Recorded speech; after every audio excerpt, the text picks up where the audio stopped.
Gaatang ng krus kay Jesus.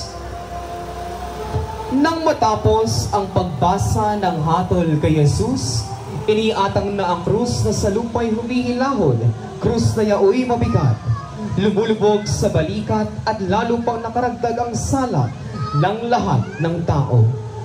Ang imahen ng pag-aatang ng krus kay Jesus ay nasa pangangalaga ni kapatid Benzo Cruz at pamilya ng nayon ng Bagong Bayan.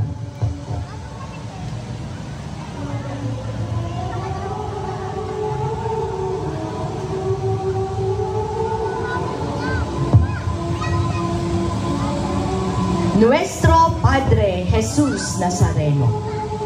Ang titulong Nuestro Padre Jesus Nazareno ay lubos na minamahal ng mga Pilipino.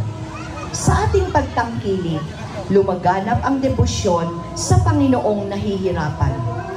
Sa bigat ng krus, sa pag-uuyam ng mga tao, sa mga hagupit na nagpahina sa kanyang katawan, at sa pagtalikod sa kanya ng kanyang mga alagad at kaibigan, mas bumibigat ang krus ni Kristo.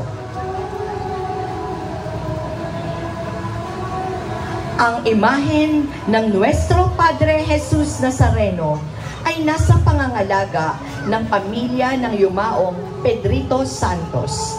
Nuestro Padre Jesus Nazareno,